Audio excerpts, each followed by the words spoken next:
we have not spoken to you since Marvel out-Marveled itself a couple There's weeks been some ago. out-Marveling. Yes, you know what I'm yes, saying? yes. Out-Marveled itself and brought Robert Downey Jr. You know what back. make me mad? What's that? You know what make me mad? When you think you're doing something, that's when somebody show you that you ain't doing nothing.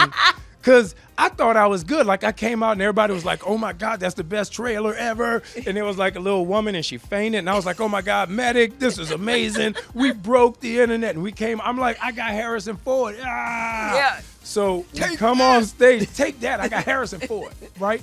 And Harrison Ford's like, Anthony. I'm like, oh, Harrison Ford know my name, right? So we come on stage. And I'm in the back. And I hear, like, LeBron James had just won the Super Bowl as a tight end. Like, something crazy that you never think you would expect, right? And I look, and they're like, Robert Downey Jr. just announced that he's coming back to the universe. And I'm like, but no, I got Harrison Ford. Look, Harrison Ford knows my name. Nobody cared. Nobody cared. The entire room. Chuck. We gone. care, but it just goes to show you that anything can happen in this moment. But he could have did that the day after. He could have did that now. This is D23. He could have did that now. He had to do that at Comic-Con. Let me have Comic-Con, dog. We go back, dog. Like, we go back. You know what I mean? Yeah. Like, his chef dug a hole and cooked a goat and stayed out there with the goat. This is a true story. I'm giving you facts. Okay. I'm giving you facts on my relationship with Robert Downey Jr. Why he shouldn't have did this to me. Tell me about the goat. Tell me about the cooking of the goat. So we were on set, and everybody was standing outside their trailer and see who Robert was gonna invite to lunch, right? And I'm like, oh, like, let me wash my hands in case he invite me. So I go outside, and I see the golf cart go by, and Scarlett was on it. And I was like, damn, he invited Scarlett today. Then when I saw Chris and Mark go by, and I'm like, damn, everybody got invited. Why I ain't get invited? And I was like, man, he ain't gonna invite me. Then the golf cart came around. Anthony said yes. Yes. Robert would like me. Snap. Let's get at it. Right? So we pull off. We go to his base camp, and his chef had been sleeping in the parking lot for 24 hours, cooking a goat in the ground. So we had dinner, and he cooked me a goat. He could have let me have that day. Okay, I do have to ask you this, because as excited as everybody was, and I remember you was like, did that really happen? There were some people that were confused as well, like Gwyneth Paltrow. She was like, hold on, so are you a baddie now? Like, what does this mean? What is happening here? A lot of people it was positive, but then people were like, what? I don't even know what's happening.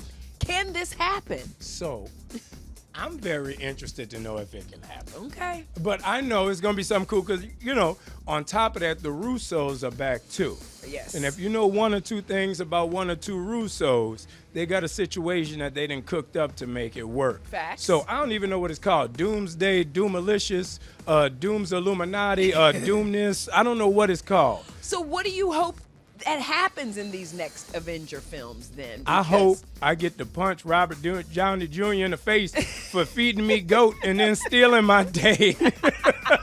You can't give a grown man goat and then steal Take his day? What's wrong with you? Well, you know there's going to be an epic battle. You're Captain America.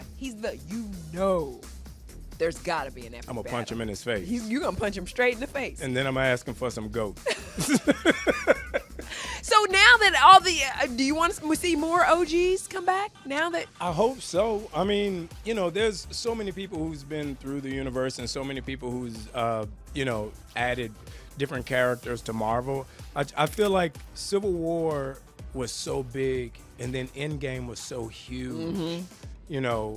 I'm interested to see where it goes, and I'm interested to see where the Russo brothers direct us into taking it. You know? And I'm very excited to see if I'm the first person invited to lunch.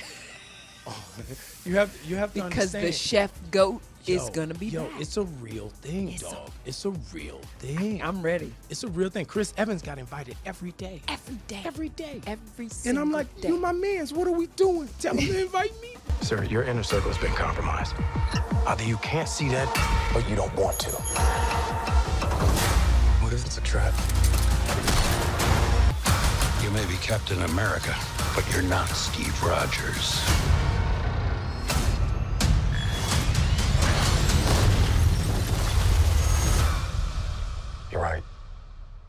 I'm not.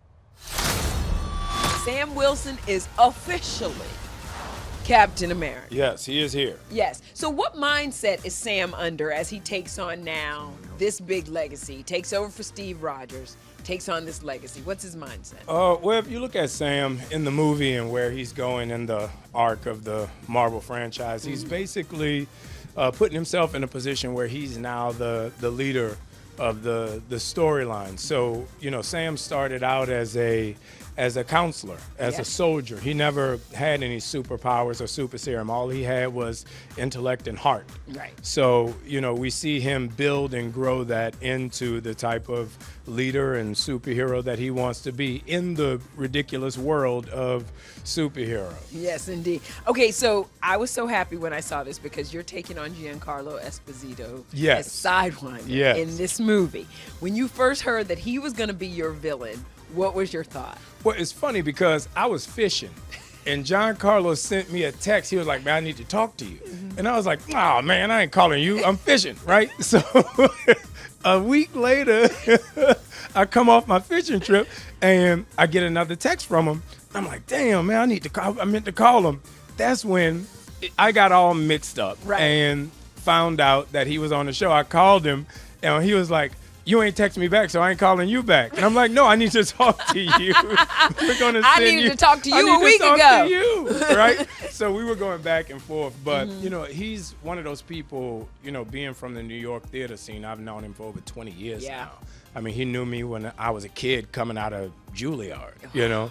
So it's when I heard that we had the opportunity to get him, I was head over heels. You know, I couldn't imagine somebody like that being willing to come and do a movie with me. It doesn't matter what he does, who he plays, it's just he brings magic to everything. Well, he's just so cool. That's what makes me mad. Like we're in the middle of shooting the whole scene, and you know, your first day on set, you show up and they walk you on, and you say hey to the director and everybody. He walks on set, and everybody stops looking at the monitor. Everybody stops looking at what we're shooting, and they're like, "Oh my God, he's here!" I'm like, hey man, I'm in the middle of a scene, bro. But he's just a beautiful human being, and you know, he came on set and he did his thing. We did our choreography and our fights, and he did his weapons training. And you know, when he got to it, you'll be very surprised and pleased with how good he is with the skills of fighting.